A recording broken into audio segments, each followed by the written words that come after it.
Varicose veins తో బాధపడుతున్నారా? భారతదేశంలోనే బెస్ట్ ట్రీట్మెంట్ అందించే ఏకైక hospital Avis. Welcome to India's largest digital media network Suman TV. Social మీడియాలో ఎక్కడ చూసినా సరే మల్లికార్జున ముత్య అని పేరు తెగ వైరల్ అవుతుంది. కదిలే దేవుడని, కనిపించే దేవుడని, ఇలా చాలామంది చాలా రకాలుగా ఆయన్ని పిలుచుకుంటున్నారు. అసలు ఆయన నిజంగానే ఒక మనిషిని చూడగానే అలా వాళ్ళ వివరాలు కానివ్వండి, జాతకాలు కానివ్వండి, వాళ్ళకున్న సమస్యలు కానీ అలా చెప్పగలరా? అసలు అలాంటి సాధ్యం ఉందా లేదా అనేది మన ముందు తిరుపతి మూర్తి అవధాని గురుగారు ఉన్నారు. ఆయన అడిగి తెలుసుకుందాం. నమస్కారం గురుగారు. ఓం శ్రీ మహాగణాధిపతయే నమః. ఇప్పుడు మీరు విన్నారు కదా, మల్లికార్జున ముత్య కర్ణాటకలో తెగ వైరల్ అయిపోతున్నారు ఆయన. అంటే ఒక మనిషి అక్కడికి వెళ్ళగానే అతను వాళ్ళ ఫోన్ నెంబరు, వాళ్ళ పేరు, వాళ్ళ కుటుంబీకుల నేమ్లు ఇవన్నీ చెప్పడం జరుగుతుంది. అలా ఒక 22 ఏళ్ల కుర్రాడు అన్ని శక్తులు ఉంటాయా? అలా చెప్పగలడా? మీరు అడిగినటువంటి ప్రశ్న ఏదైతే ఉందో అది యథార్థంగా చేయడానికి అన్ని రకాల అర్హతలు ఉన్నాయండి. అతనికి ఉన్నాయని నేను చెప్పట్లా. మామూలుగా మంత్రశాస్త్రంలో ఆ విధానం ఉంది. ఇవి మనకు యక్షిణీ సాధన అని ఉంటుందమ్మా. దాన్ని అందరికీ అర్థమయ్యే భాషలో కర్ణ పిశాచి అని అంటారు. అంటే దాంట్లో మరి కర్ణ శక్తిలో మనం ఏంటంటే ప్రజెంట్, తర్వాత పాస్ట్ ఇది మాత్రమే చెప్పగలం. ఫ్యూచరు చనిపోతారా, బ్రతికుంటారా, ఏంటి చెప్తున్నానమ్మా. ఈ యక్షిణీ సాధన అనేటువంటిది 5-6 రకాలు ఉంటాయి. అందులో కర్ణ పిశాచి ఒకటి. ఇందులో కొంతమంది కర్ణ పిశాచి ఒక్కటి నేర్చుకుని వదిలేస్తారు. కొంతమంది కాస్త పై స్థాయికి వెళ్తారు. వెళ్ళినప్పుడు ఏమవుతుందంటే, మీరెవరో నాకు తెలియవచ్చు, నా దగ్గరికి వస్తున్నప్పుడు ఆ కర్ణ పిశాచి అనేటువంటిది యక్షిణీ సాధన చేసినప్పుడు మీరెవరు, మీ పేరేంటి, మీ ఇంటి పేరేంటి, మీ నాన్నగారు మీ అమ్మగారు ఎవరు, మీరు ఎందుకోసం వచ్చారు, అన్ని విషయాలు మీకన్నా ముందు నా దగ్గరికి వచ్చేస్తాయి, చెప్పేస్తుంది. అది ఇదేమిటంటే కొంతకాలమే పనిచేస్తుందమ్మా. ఎంతవరకు పనిచేస్తుందంటే, ఆ యక్షిణీ సాధనని మన కంట్రోల్లో ఉన్నంత కాలము మనకి అది పనిచేస్తుంది. ఎప్పుడైతే యక్షిణీ కంట్రోల్లోకి మనం వెళ్ళిపోతామో మనకు జీవితం అనేటువంటిది కొంతకాలానికి పాతాళానికి వెళ్ళిపోతాం మళ్ళీ. ఎందువల్లనంటే సామాన్యంగా మొదలై రోజులలో వరల్డ్ రికార్డ్ ఎక్కేసే స్థాయికి వెళ్తారు. మళ్ళీ అదే రోజుల్లో కనుమరుగైపోతారు. ఎందుకంటే నాకు తెలిసి ఈ పంచయక్షిని సాధించిన వాళ్ళు, కర్ణ పిశాచి చేసిన వాళ్ళు చాలామంది నా చిన్నతనంలో నేను చూసా. వెళ్తుంటే వాళ్ళు ఒక అరుగు మీద కూర్చుంటారు. అంటే ఇప్పుడు మీరు చెప్పినట్టుగా ఫ్యాన్ షర్ట్లు వేసుకుని ఉన్నారు కానండి, ఒక అరుగు మీద కూర్చుంటారు, ఓ టవల్ కట్టుకొని మీద వేసుకొని. అంటే ఊరికి వస్తుంటే దగ్గరికి, సుబ్బయ్య ఏంటిలా వస్తున్నావు, అసలు ఎవరో కూడా తెలియదు, ఏంటి విషయం, అమ్మగారు నాన్నగారు కులాసానేనా, ఒకవేళ ఎంటారన్నా వెళ్ళిపోతే అన్నీ చెప్పేస్తారు. అంటే అది ఆ సాధన చేసేటువంటి దాన్ని అనుసరించి ఉంటుంది. సాధన చేయటం వేరమ్మ, ఆ చేసినటువంటి తపశ్శక్తిని సిద్ధి పొంది మన కంట్రోల్లో ఉంచుకోవడం వేరు. ఆ సాధన ఎన్ని రోజులు ఉంటుంది గురుగారు? అంటే ఈయన వయసు చూస్తేనేమో మరీ చిన్నగా ఉంది. ఈ సాధన అనేటువంటిది గట్టిగా కూర్చుంటే 82 రోజులు కూర్చున్నా చాలు, పెద్ద అక్కర్లేదు. ఒక్కొక్క సాధనకి 82 రోజులు ఒకటి, 124 రోజులు ఒక సాధన, 72 రోజులు ఒక సాధన, ఇలా ఉంటాయి 5 రకాల సాధనలు. ఇన్ని రోజులు మొత్తం కలిపినా 1-1.5 సంవత్సరంలో సాధన పూర్తయిపోతుంది. అదే సాధన కఠోరంగా ఉంటుందమ్మా, కఠోరంగా ఉంటుంది. ఆ ఇంట్లో కూర్చొని ఒక్కొక్కసారి అయితే శవం అంటారు, అంటే కాష్ఠ దీక్ష. నేను ప్రతి నెల ఒక్కసారి చేస్తుంటా. ఇప్పుడు ఆ కాష్ఠ దీక్ష ఎక్కువ చేయాలి. అంటే ఇవాళ ఉదయం నుంచి రేపు ఉదయం వరకు అలా పడుకుంటే శవం ఎలా అయితే ఉంటుందో అలా కదలకుండా ఉండాలి. దాన్ని కాష్ఠ దీక్ష అంటారు. నేను ఒక నెలకు ఒక్కరోజు మాత్రమే అది ఆచరిస్తూ ఉంటా. కానీ ఈ యక్షిని సాధన చేసేవాళ్ళు ఖచ్చితంగా ప్రతి అమావాస్యకి, ప్రతి పౌర్ణమికి చేయాల్సిందే చేస్తారు. అది చేయటం వలన కొన్ని రకాల శక్తులు ఆవహిస్తాయి. అది తాత్కాలికంగా అలా అలా ఊగుతూ ఉంటాయి. శక్తుల్ని వీళ్ళు కంట్రోల్ చేసుకోవడం ఒక విధానం అయితే, వాటి కంట్రోల్లోకి వీళ్ళు వెళ్ళిపోతారు అనతి కాలంలో. అంటే ఎప్పుడైతే కనుక మనిషిని ఒక స్థాయి నేను వెళ్తున్నానని వస్తుందో, నేను ఏం సాధన చేశానే విషయం మర్చిపోతాం. మర్చిపోయి ఆ జనాలందరూ, ప్రజలందరూ దగ్గరికి వచ్చి గురుగారు గురుగారు గురుగారు ఇట్లా అనేటువంటి దాంట్లో మనకు తెలియకుండా మనం దేన్నైతే కనుక తొక్కి పెట్టాలో అది పైకి వచ్చేస్తుంది, అహం, గర్వం. అంటే ఆ విధంగానే ఇప్పుడు తన ఆశ్రమంకి ఏదైతే వెళ్తున్నారో భక్తులను కొట్టడం కూడా జరుగుతుంది. అంత కోపం ఉంటుందా వాళ్ళకి? మొదట్లో ఏమన్నదమ్మా అసలు, అది దాని కంట్రోల్లోకి మనం వెళ్ళిపోతే. ఓకే, మంత్రం కంట్రోల్లోకి మనం ఎప్పుడు వెళ్ళకూడదు. తన్మంత్రం బ్రాహ్మణాధీనం. ఆ మంత్రం మన ఆధీనంలో ఉన్నంతసేపే ఏం చెప్పితే అది జరుగుతుంది. అలా కాకుండా మంత్రాధీనంలోకి మనం వెళ్ళిపోతున్నాము అంటే ముందు నుంచి వచ్చేటువంటిది అహం, నేను ఇంతటి వాడిని, నాకు తెలుసు నువ్వెంత అనేటువంటిది ఇలా నార్మల్గా కూర్చున్న వ్యక్తికి వస్తా. మొత్తం ప్రతి ఒక్క దాంట్లో కూడా రూపు రేఖల కన్ను చూపులతో సహా ఒక్కొక్క మార్పు వస్తుంది. 8 రకాల మార్పులు వస్తాయి.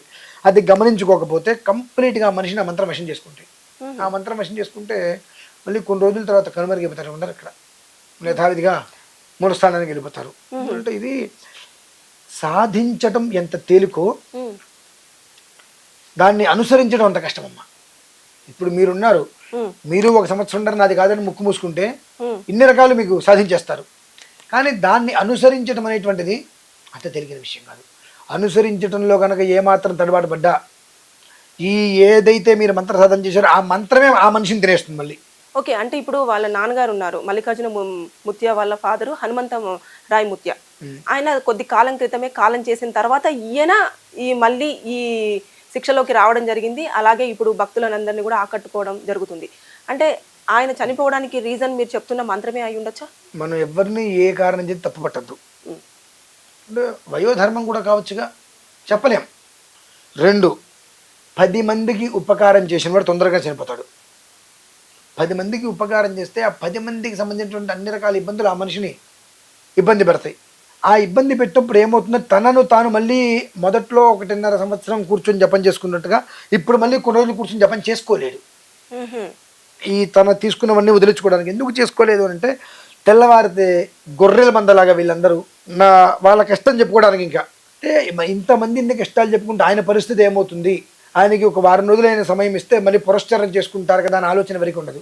తెల్లవారు లేస్తే ఇంటి ముందు కూర్చుంటారు, వచ్చి అన్నీ వదిలేసుకొని కూర్చుంటారు. వీళ్ళందరి గురించి ఆలోచించి వాళ్ళవన్నీ కూడా తీసుకొని ఆ మనిషి వెళ్ళిపోవచ్చు. అంటే ఇప్పుడు ఈయన చేస్తున్న సాధన అయి ఉండొచ్చు, లేదంటే ఇతను భక్తులకు చేస్తున్న మంచి అయి ఉండొచ్చు. అందులో 1 రూపాయి కూడా ఆశించకుండా చేస్తున్నారు కదా ఆ పనిని. అది అలా ఉంటుందా? ఆ శిక్షలో ముందుగానే చెప్తారా? అంటే ఇలా తీసుకోకూడదు, 1 రూపాయి కూడా వాళ్ళ దగ్గర నుంచి ఎలాంటిది ఆశించకూడదు అనేది ఏమైనా? మీరు ఆశించినంత కాలం అది మిమ్మల్ని కాపాడుతుంది. ఒక స్థాయి వచ్చింది మీకు తెలియకుండా మీరు ఆశించే స్థితికి వెళ్ళిపోతారు. ఆశించే కదా, శాసించే స్థితికి వెళ్తారు. అది మిమ్మల్ని మీరు గమనించుకోవాలి. అది గమనించుకోలేకపోతే ఆ తర్వాత తినే దెబ్బ మనకు అడ్రస్ కూడా ఉండదమ్మా. అది చాలా దారుణం. అంటే ఇప్పుడు అంతకన్నా ఇంకొక దారుణమైన విషయం నాకు ఇష్టం లేనిది, నాకు నచ్చంది. ఆయనకి అప్పాజీ అని పిలుస్తున్నారు. అప్పాజీ ఏంటండి? గణపతి సత్యనారాయణ స్వామీజీ ఉన్నారండి. ఆయనకి భక్తులందరూ కలిసి పెట్టుకునే పేరు అప్పాజీ.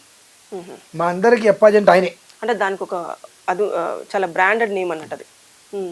మొదట్లో అప్పాజీ అని విన్నా నేను. ఇప్పుడు అప్పాజీ ఏంటి, ఇట్లా రోడ్డు మీద పడి తిరగడం ఏంటి, ఇట్లా అవడం ఏంటి, అసలు ఆ సిస్టమ్ లేదు కదా. ఆయన్ని అనుక్షణము అనుసరిస్తున్న వ్యక్తికే దర్శనం కలగడం కష్టమవుతుంది. అసలు ఇక్కడ తిరగడం ఏంటి నాకు మొదట్లో అర్థం కాల. తర్వాత ఏదో అన్నారు, వాళ్ళెవరు ఈయనెవరు ఏంటని చూస్తే ఆహా ఓకే, అసలు అప్పాజీని ఎందుకు పెట్టారు నాకు చాలా బాధ వేసింది. ఆయన ఏ పేరు పెట్టారని పిలిపించుకోవచ్చు, కానీ అప్పాజీ అనేటువంటిది కేవలము గణపతి సత్యనారాయణ స్వామీజీ గారిని లక్షలాది మంది భక్తులు అప్పాజీ అంటే తండ్రిలాగా కొలుచుకొని వ్యవహారం చేసుకుంటారు. ఆ పేరు అనేటువంటిది నాకు కొంచెం కష్టం అనిపించింది. ఆ పేరు ఎందుకు పెట్టారు అంటే ఆ పేరు పెడితే ఆ పేరుకు తగ్గట్టుగా మనం ఉండగలగాలి. అప్పాజీ అంటే దానికి ఆ పేరుకు తగ్గట్టుగా మన విధానం కూడా మనం ఉండగలగాలి. ఉండలేకపోతే ఇంకెందుకు మనం కొన్ని ఉంటాయి. కాబట్టి ఏ మనిషిని మనం తక్కువ అంచనా వేయద్దు, ఏ మనిషిని తొందరపాటు చర్యలతో దూషించవద్దు. ఎవరిలో ఏ శక్తి ఎంతవరకు ఎలా దాగుంటుందో ఎవరికి తెలియదు. ఎవరు చేసేటువంటి అనుష్ఠాన బలాలు మనం కాపాడతాయి. అంటే ఇప్పుడు ఏదైతే మీరు నచ్చని పేరు అప్పాజీ కానివ్వండి, అలాగే మల్లికార్జున ముత్య కానివ్వండి, ఆయన దగ్గరికి ఎమ్మెల్యేలు కానివ్వండి, ఎంపీలు కానివ్వండి చాలా క్యూలు కట్టేసి మరి పర్సనల్ అపాయింట్మెంట్స్ తీసుకొని వెళ్తున్నారు. ఆయన ఆశించని వరకు, అంటే అతను ఒక పొజిషన్కి వచ్చి మీరు అన్నట్టుగా ఏదైతే రూపాయి కూడా ఆశించినంత వరకు అతను మంచి స్థాయిలో ఉంటాడు, ఒక వెలుగుతారు అన్నట్టు. ఒకవేళ ఎవరైనా అనుకోకుండా ఏదైనా ఇచ్చినప్పుడు తీసుకుంటే ఆయన పరిస్థితి ఏంటి? వాస్తవం అని చెప్తే మీరేమనుకోవద్దు. నేను 5 సంవత్సరాలుగా ఈ యొక్క మీడియాకి సంబంధించిన విషయాల్లో ఎన్నో ధర్మసూత్రాలు చెప్పుకుంటూ వచ్చాను.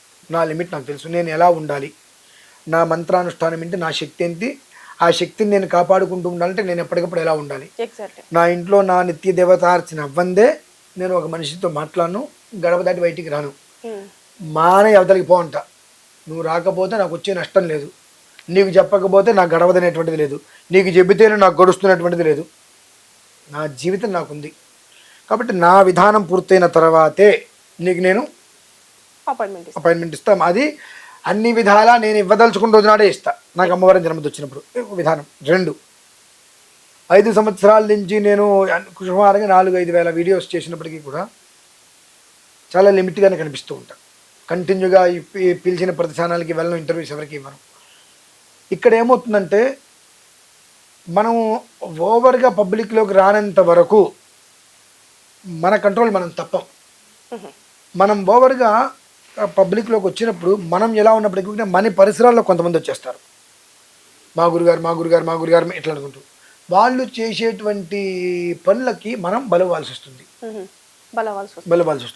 ఇప్పుడు నా పీఠంలో నేను కొన్ని ప్రక్రియలు చేస్తుంటే నచ్చి కొంతమంది వచ్చారు.